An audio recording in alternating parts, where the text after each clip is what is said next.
Members, now we're going to move on to item 4.1, update on activities for our foundation. And I'm going to call the chair, Jan DeHesh, and our interim president and CEO, Keith Mills, up.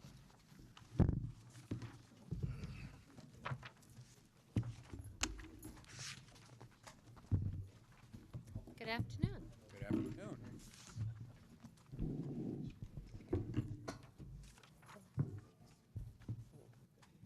Please proceed.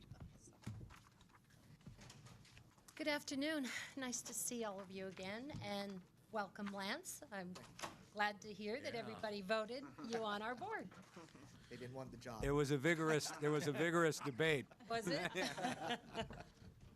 Well, and that starts with my update. We did have our new board orientation that was held on January 27th with all of our new board members and welcoming back our board member, Jim Sargent. We twisted his arm. He had left a little over a year ago, and we couldn't do without him, so we twisted his arm to come back to the board, and he also joined the new board orientation since we had never done the board orientation before. We actually put together a big three-ring binder similar to the one that we gave the Board of Governors a few months back that went through our history. And we spent an entire day with the new board members going through the history, explaining what we do, all of our different programs, all of our different committees, etc. So it was a great success. We all met actually here in Sacramento and had a fun day besides. Got to know each other and all the new board members. So we're glad for having 4 new board members ready to do business. Great. I also have a bit of news on our CEO transition update. Our committee had 4 top candidates. We were up here last week and interviewed all 4 candidates, as well as the senior staff had the opportunity to interview the 4 candidates. The transition committee has informed me that they are bringing forward to our March 15th meeting a recommendation on the new CEO and are going to ask us to ratify that recommendation. And that's as much as I know. Okay. So sometimes it's kind of nice not being on all the committees. So that said, let me give you Keitha to give you some more of the board update. Thank you, Jan. Good afternoon, everyone. Yeah, we're really excited. We've basically doubled the size of our board in a matter of months, and we had gotten down, I think, to 4 board members at one point, which was a little bit skinny. So we're very excited to be back up to 8 members and be in full force again. So this next meeting will be really exciting with the full team. There are a couple of items that we've provided in your packet, and I'll just flip to the first one, which is our annual purchasing conference. So I'm pleased to announce our 5th annual purchasing conference, California Community Colleges Purchasing Conference, that will be held in San Diego on March 21st and 23rd. This is a conference that the foundation has hosted for a number of years, and it provides an opportunity for the purchasing professionals and the business folks throughout our community colleges to come together, network with each other, and then also to provide professional development for those folks.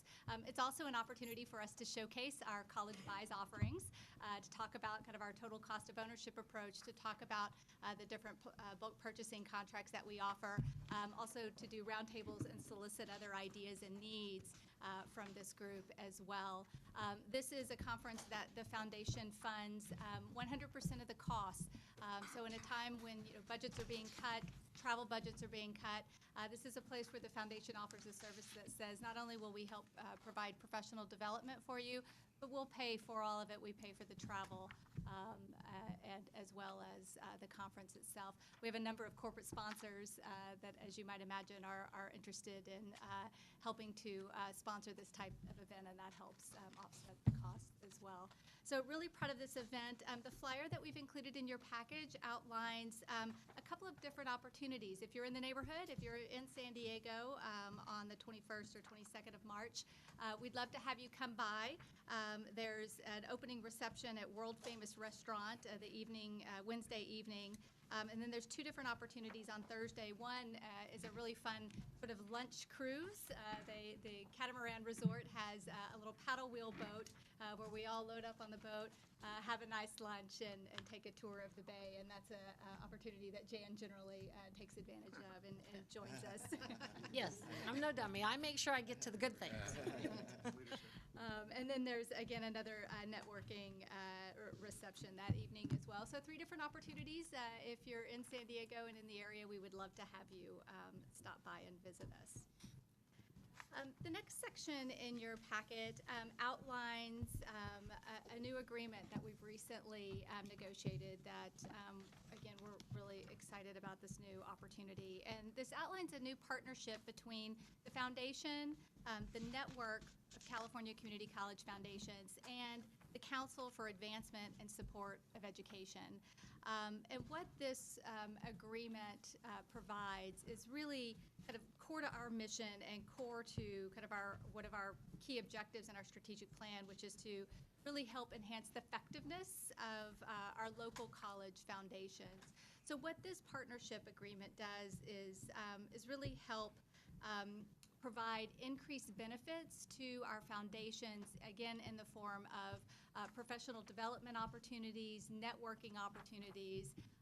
The other thing that this agreement does is it helps sort of elevate the stature of our system and our college foundations by providing more national recognition. So the Council for Advancement and Support of Education is actually an international organization that specializes in providing professional development to institutionally related foundations. They've recently embarked on a new initiative that focuses on community colleges, and this is really kind of a flagship arrangement both for us and for CASE. So it really puts the California community colleges out on the forefront for kind of communicating and embracing the importance of fundraising at the community college level. As part of this agreement, CASE will take over kind of the planning of an annual conference. So historically, the network, in partnership with the foundation, has held an annual conference. Many of you have probably attended the annual symposium. Now CASE will take over the planning for that symposium or for that conference. And they're basically going to, again, elevate the stature of the conference and make it the first ever national conference for community college fundraising professionals. What's really great about this is that while CASE is taking over the, kind of the logistics and the planning piece of it, we get to stay very closely involved with kind of the strategic planning. So one of the things I like to say about this agreement is that this helps us take us out of the party planning or the event planning mode, and really helps elevate our involvement from a strategic planning perspective from the conference. We'll also, again, get national recognition. The network will be recognized as the conference host, and then the foundation will be recognized as a top-level sponsor for this national conference. So this conference, hot off the presses, will be held October 3rd through 5th, and we'll be back in San Diego, sunny San Diego, for that conference as well. So mark your calendars, and there'll be more to come on that. This arrangement is, again, made possible by financial support from the foundation. We've been a long-time fiscal sponsor and financial supporter of the network, and we're really proud to see our money be put to work in this way with this agreement. The remaining materials in the book just provide just a little synopsis, snapshot of various other new business opportunities that we've been working on this year. The first section talks a little bit about college buys, and we hope to come back at the next Board of Governors meeting and maybe dig a little bit deeper into their college buys program and what those offerings are, because what we would like to do is really have not only this board, but also the vice chancellors, everybody becomes sort of advocates for the types of contracts and bulk purchasing opportunities that we have within our College Vice program.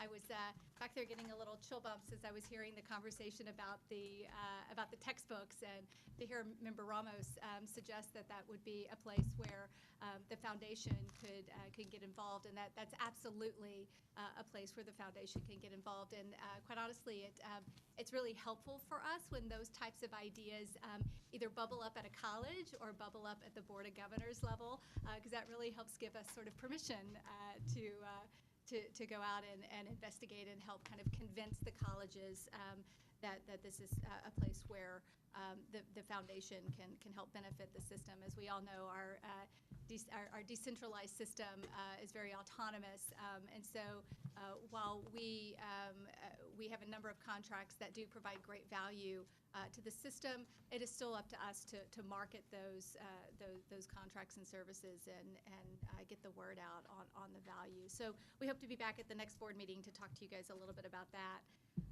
Very proud to announce our first ever private sector contract in our Career Pathways Student Assistant Program. We recently executed a contract with Southern California Edison, where we will be helping recruit students in the areas of green workforce. And there's a variety of colleges there that we'll be working with. And we really hope that this will help sort of jumpstart. We have a number of contracts. This has been a very successful program as it relates to placing student assistants in the public sector, so with other state agencies or governmental agencies.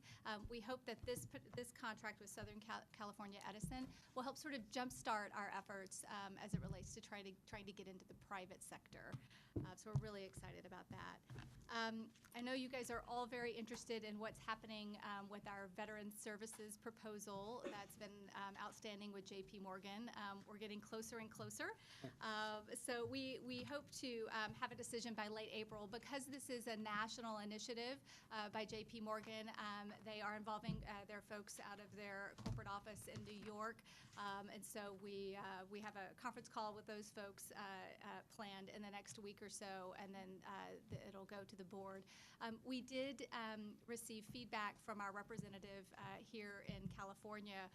We resubmitted our proposal with the help of Linda Michalowski and her team after receiving some feedback from JP Morgan, receiving feedback from the Chancellor's Office, and trying to connect what can we do with what really resonates with what JP Morgan wants to fund. And the feedback we received was, I think it was, quote, "This was one of the best proposals that we've received as it relates to veteran services." So very proud of what's been submitted. I want to again say thank you to Member Ramos and Member Bacchus, who's not here with us today. But thank you for your involvement in this effort, and we hope to have great news by the next board meeting. And finally, I'll talk a little bit about our work with the Student Success Task Force. As many of you know, we've been the fiscal sponsor for the obtaining the funding for the activities of the Student Success Task Force. And we really are starting to kind of see this as our next kind of flagship cause. If you think about over the last 3 years, what has our flagship cause been? It's been student scholarships through the Osher campaign, and that really gave us an opportunity for the first time in our history to kind of latch on to a flagship fundraising cause. And so, for 3 years, we were out there, raising money for student scholarships. This next phase we really see as an opportunity and a really great sort of segue from we went from raising money to student scholarships. Now that we're offering student scholarships, now we want to raise money to make sure that those students can be successful in their education. We think it fits really nicely into what we've been doing over the last 3 years, segues nicely, fits very nicely into the priorities here at the Board of Governors and Chancellor Scott and his team.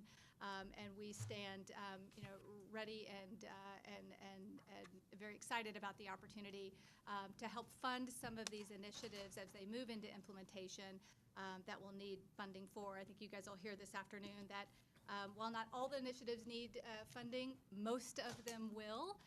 And I think that's where the foundation can really provide benefit to the system and helping try to connect to those funders to the initiatives that need funding the most. There are a couple of other things that are outlined here in your packet, but I will conclude my presentation with that and happy to answer any questions. Members? Member McDougall? Yeah, two areas of questions. Number one, I certainly like to offer congratulations to the foundation and the good work that's taking place. It seems as though each meeting we get an update, and that update is more positive than the last one. So I'd like to commend you for that positive movement that is occurring. And more specifically to that point, I think the CASE organization coming in is very significant in terms of the national expertise and the quality of leadership that that organization is known for in development. There are few organizations that I think are better positioned to support the advancement or development effort than CASE. And I think given that it's tied in with the network of California Community College Foundations, it puts the foundations for the community colleges in an ideal position of, if you will, brokering the relationship and leading the relationship for the state. So I just wanted to recognize that. I think it's extremely important, and I would encourage that kind of support because I think there's a great need for expertise to support the development of foundations on our local campuses. And in that regard, I would like to urge, if it does not already exist, that there be a report that is prepared that provides information on development or advancement activities in the California community colleges. That would include the listing of colleges, whether there is a foundation at that college, if it has a board, how many board members, if it has professional staff, how many professional staff, what its fundraising objectives or attainment was for the previous years, and for as many previous years over a 5-year period as possible. I think that fundamental report is essential to give this board an understanding of how, if you will, the advancement function in the California community colleges is advancing. Right now, we have anecdotal information. It's not consistent. It's not informed. And I think your organization is moving into a very different plane of being able to provide leadership, and I would see that kind of report as being fundamental in that regard and would urge you to consider it. The second area, and this is my last point, is in terms of the student success report and initiative. It seems to me, and I recognize I have a very biased point of view, but it seems to me that the investment that the major foundations made in the California community colleges has yielded a high return in terms of the task force's report and recommendations and its potential for change in our colleges. I would think, given that assumption, if it is accurate, that these very foundations would be keyed to support initiatives. And I would urge that we not wait. I would urge that, obviously, in full conjunction with the leadership of the Chancellor, that there be distinct proposals made of how to fund model programs at the individual campuses along a series of lines, because I think the time is ripe for you to receive that kind of support from the foundations because of the positive work that has been achieved. Absolutely. Thank you for your comments. Member Ramos. Oh, I'm sorry, Member Baum was first. I'm sorry, Henry. Just very briefly, I just want to echo Member McDougall's comments. I've been active in CASE for almost 20 years, and I was always surprised at the emergence of the advancement profession in the community college arena, that there wasn't a formal affiliation with CASE. I work at USC and previously out at Claremont, and just much of what I know about the advancement profession in fundraising and communications came through professional development offered through CASE. And there's such a rich array of resources available. And I want to acknowledge my appreciation for your leadership in that effort and building that bridge and just leveraging creating a bridge for so many local districts to have access to those types of resources to build their own advancement operations. So, well done. Member Ramos? Great to see you guys. I would echo that. I think that this partnership with the CASE organization is so smart. And, based on my experience with the foundation, such a better way of thinking about the role of the foundation as a thought leader, as a catalyst, obviously as a convener, but, not necessarily as a party thrower, the way that Keitha talked about it. So I commend you as well, and also the report overall, just really impressive, really spectacular trajectory and the evolution of the governance, the programming, the positioning of the foundation, the presentations we're getting as a board. Kudos on all fronts. Thank you. Member Azumi? I just wanted to commend Jan and Keitha, Carrie back there, and the other members of the staff for putting on this really great orientation for the new members. It was, very, very informative. The manual was terrific, and so I think it's a bit of a daunting prospect coming onto the board, but I think it really allowed the new board members to get a comfort level about the information and the issues that we're going to be tackling, and so I can't tell you how much I appreciate that. It was extremely useful, and I'll be much more confident going into the March 15th board meeting. So thank you. Member Malumed? This is just a minor suggestion. I noticed that a lot of your events are in San Diego.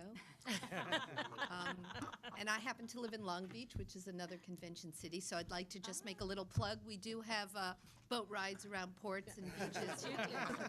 Just for me personally, it would be a little easier, and you do draw in the LA area, so just thought I'd put a plug in. And you have sunshine in Long Beach as well. Yes, the weather's pretty similar. Right, there is sunshine in Porterville. You're right. You're right. 365. Right. Okay, any other comments from members? No? Ladies, thank you very much. excellent report. Appreciate it. And thank you for your support. We really appreciate all the support we get from the Board of Governors. Appreciate it. Okay.